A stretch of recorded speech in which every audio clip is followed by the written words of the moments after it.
अस्सलामुअलैकुम, कैसे हैं आप सब। उम्मीद है सब ठीक ठाक होंगे, खैर खैरियत से होंगे। अल्हम्दुलिल्लाह मैं भी बिल्कुल ठीक। और यहाँ पे मैं 9th रोज़े की सहरी की तैयारी कर रही थी।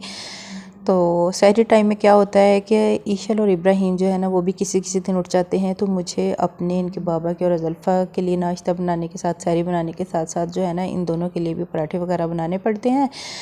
अगर ना बने हों तो फिर इनको होता है आप हमारे लिए पराठे नहीं आपने बनाए, हमने रोज़ा रखना था। तो इसलिए मैं करती हूँ ये आसान काम कि मैं साथ ही ना इनके लिए भी पराठे बना के रख लेती हूँ, ताकि चले मसला ना हो अगर ये दोनों उठ भी जाएं तो।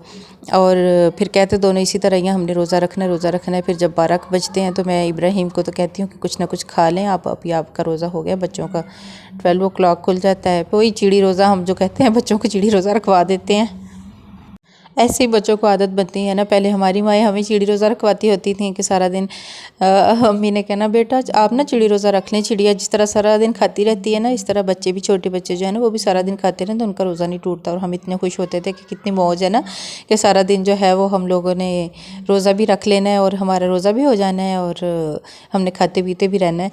तो अभी जो है ना अभी अपने बच्चों को इसी तरह करना पड़ता है, कह के फिर 12 बजे मैं इब्राहिम को तो कुछ ना कुछ खिला देती हूँ। और ईशर फातिमा जो है उसको जब भूख लगे, क्योंकि उससे सहरी टाइम कभी भी ना उससे रूटीन में नाश्ता किया जाता है ना उससे सहरी में सहरी की जाती है। पराठा उसने ज़रूर बनवाना होता है लेकिन उससे खाया नहीं जाता, तो फिर उसको जल्दी भूख लग जाती है तो वो भी कुछ ना कुछ खा पी लेती है। और फिर जब सुबह होती है ना तो मैं वैसे भी इनके लिए दोबारा से नहीं बनाती, वही पराठे अगर पड़े हुए हैं ये नहीं जागते तो फिर मैं वही वाले इनको दे देती हूँ गर्म करके। और इस तरह जो है ना मेरा काम भी आसान हो जाता है और इनके लिए भी जो है ना इनको भी नाश्ता वही वाला मिल जाता है। अज़ल्फ़ा फातिमा के पेपर जो थे वो ख़त्म हो गए हैं कल अल्हम्दुलिल्लाह। तो मैं बड़ी खुश थी, मैंने कहा चलें अब शुक्र है। अज़ल्फ़ा भी कल कह रही थी मैं अफ्तारी मैं बनाऊंगी, अफ्तारी में मैं फ़लाँ चीज़ बनाऊंगी। तो मैं भी बड़ी खुश थी, चलें अभी पेपर हो गए हैं तो आज मेरी बेटी बनाएगी। लेकिन कल जैसे ही वो पेपर देख के आई तो कहीं कल सुबह मुझे फ़ील हो रहा था कि इसको फ़ीवर है, लेकिन मैंने ना ज़्यादा ध्यान नहीं दिया। मैंने कहा शायद थकावट है या रोज़े रखने की वजह से वीकनेस हो गई है। तो लेकिन जब स्कूल से आई ये तो इसकी हालत इतनी ख़राब, इसको तेज़ बुखार और फिर उसको रोज़ा भी नहीं, ज़ाहिर है रोज़ा था उसका। तो फिर शाम तक बेचारी तड़पती रही है ऐसे बुखार में। फिर अफ्तारी के बाद उसको मेडिसिन दी है, थोड़ा बहुत उसने खाया पिया और अब ठीक हो जाए अल्लाह करे। तो मतलब वो जो रिलैक्सेशन थी ना वो बीच में धरी की धरी रह गई है। उसके बाद जी अभी अफ्तारी की तैयारी थी तो मैं आ गई किचन में। तो मैंने ना अलग अलग जो थे केक बनाना था उसके लिए अलग अलग टशन नहीं किए, एक ही जगह पे सारा कुछ डाल के तो मैंने ग्राइंड कर लिया। यहाँ पे अंडे मैंने 3 ले लिए थे, उनमें 1 कप चीनी का डाला और उसके बाद ग्राइंड करने के बाद उसी में ही मैंने 1 कप मैदा डाला। और उसके बाद मैंने इसमें डाल दिया था थोड़ा सा ये बेकिंग पाउडर। और उसके बाद मैंने इसमें डाला है अच्छा वनीला एसेंस जो था वो मेरे पास था भी, लेकिन पता नहीं क्यों मुझे लग रहा था कि नहीं है, बाद में मुझे पता चला तो फिर मैंने वो नहीं डाला था। वैसे अच्छा ही हुआ नहीं डाला, मुझे उसकी ना खुद को मुझे नहीं अच्छी लगती, बाकी सबको तो उसकी खुशबू अच्छी लगती है, मतलब खाने में जो उसकी आ रही होती है। थोड़ा सा मैंने 2 घूंट दूध के डाल लिए हैं और ये मैंने इसमें डाल लिया है घी। ऑयल नहीं डाला क्योंकि ऑयल जो था वो मेरे पास ख़त्म था, अगर ऑयल हो ना तो फिर ज़्यादा सही रह जाता है। तो खैर मैंने फिर घी डाल के ये जी इनको भी दोबारा से ब्लेंड कर लिया। मैंने कहा कहाँ हाथों का ज़ोर लगाऊंगी और मैं थक जाऊंगी, मेरे बाजू में पहले दर्द होती है, तो मैंने ना ये आसान काम किया। तो अब जो था ना ये मुझे बिल्कुल जिस तरह का चाहिए था ना उसी तरह का ये सारा तैयार हो गया था मिक्सचर। अब जो था अब इसको डालना था सांचे में, तो वो ज़रा छोटा था क्योंकि मैंने बड़े वाले कप जो हैं वो मग टाइप होते हैं वो वाले लिए थे, तो इसलिए मैंने ना देगची को प्रेफर किया। मैंने कहा इसी में ही ना मैं करती हूँ, क्योंकि केक ज़ाहिर है जब फूलेगा तो फिर उसे थोड़ी सी जगह चाहिए होगी, तो इसलिए मैंने ना इसी में ही वही जो था घी उसके साथ इसको ग्रीसी कर लिया था। उसके बाद मैंने जो नॉर्मल कॉपीज़ का पेपर होता है बटर पेपर तो मेरे पास था नहीं, मैंने वही रख के और दोबारा ऊपर से उसको भी ग्रीसी कर लिया। और उसके बाद ये मैंने जो सारा मिक्सचर तैयार किया हुआ था, आमेज़ा तैयार किया हुआ था, वो सारा मैंने इसमें डाल दिया। और यहाँ पे ना थोड़ा थोड़ा साइडों से जो था ना वो अंदर की तरफ चला गया था, तो मैंने कहा चलो कोई नहीं अभी वो भी पक के केक बन जाएगा। तो उसके बाद ये सारा कुछ डालने के बाद मैंने इसको किया उठा के टैप टैप टैप टैप।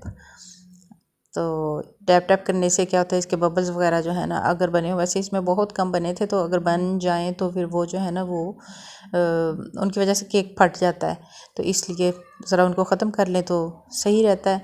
उसके बाद जी अब था अवन के बग़ैर, मतलब देगची में मुझे बनाना था, तो मैंने जब कि ये सारा मिक्सचर रेडी करने लगी थी उस वक्त मैंने मीडियम फ्लेम पे ना ये देगची गर्म होने के लिए रखती थी, तो ये अंदर से अच्छे से गर्म थी, तो मैंने इसके अंदर वो जो था बनाया हुआ था केक का मिक्सचर वो देगची में डाल के वो रख दिया।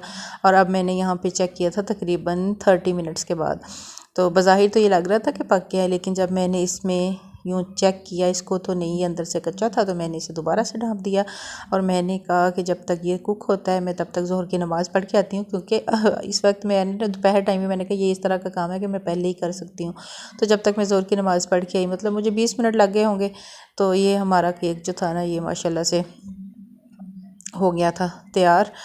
अब मैंने कहा इसको निकालना है, और मैंने कहा ठंडा होने का वेट करती हूँ उसके बाद, लेकिन इब्राहिम जो था ना उसे था कि बस उसको खाने के लिए मिल जाए और मम्मा जो है ना वो मुझे निकाल दें। तो फिर गरम गरम कोई खैर मैंने ना बड़ी मुश्किल से जो था वो निकाला। उसके बाद ये पेपर जो था ना यूँ हुआ था ना कि देगची की साइडों से थोड़ा थोड़ा वो मटेरियल जो था वो निकल गया था वो, तो इसलिए ये जो पेज था ना इसके भी बीच में ही चला गया। तो अब इसको उतारना जो था ना गरम गरम के ऊपर से थोड़ा सा मुश्किल हो रहा था। बहरहाल मैंने कहा एक किनारा पेज का पकड़ा गया तो ये इजीली उतर जाएगा, तो खैर ये हमारा ना ये भी उतर गया था। 1 मिनट में ज़्यादा टाइम नहीं लगा था, बस ये था कि गर्म होने की वजह से वो थोड़ी सी मुश्किल हो रही थी। और ये देखें केक बहुत अच्छा बन गया था, मतलब स्पंज केक था, ऊपर से कोई इसकी डेकोरेशन नहीं की, कोई कुछ नहीं की। मैंने इसी तरह स्पंज की कटिंग की और रख दिया था अफ्तारी के टाइम में बच्चों की पसंद का खाने के लिए। कोई अंडे की स्मेल नहीं थी, वनीला एसेंस के बगैर भी ज़बरदस्त था, तैयार था। और ये यहाँ पे मैं इब्राहिम को दे रही थी, इब्राहिम से क्योंकि सब्र नहीं हो रहा था अब। तो उसके बाद मैंने ये केक तैयार कर लिया। ये शाम टाइम फिर मैं अफ्तारी से थोड़ी देर पहले फिर किचन में गई और ये मैंने चने जो पहले से उबले हुए थे वही यूज़ किए। साथ में मैंने ये जो आलू जो थे वो उस टाइम खुद बॉयल किए, और ये चीज़ें बंद गोभी वगैरह कटिंग करके सारा कुछ मतलब इसमें डाल के यहाँ पे मिक्स कर रही थी। तो ये चाट भी हमारी तैयार हो गई। उसके बाद फिर पकोड़े बनाने थे, तो ये पकोड़े भी हम लोगों ने फ्राई कर लिए थे सारा कुछ, और हमारी अफ्तारी जो थी ना वो ज़बरदस्त किस्म की डन हो गई। और अल्हम्दुलिल्लाह 9th रोज़ा जो था वो भी अपने इख्तिताम को पहुँचा। बड़ी तेज़ी से दिन गुजर रहे हैं, तो बस अल्लाह ताला हमारे रोज़ों को कबूल करे। तो बस ये थी मेरी आज की वीडियो। अगर आपको अच्छी लगी हो तो प्लीज़ लाइक शेयर और सब्सक्राइब। ओके जी, टेक केयर, अल्लाह हाफिज़।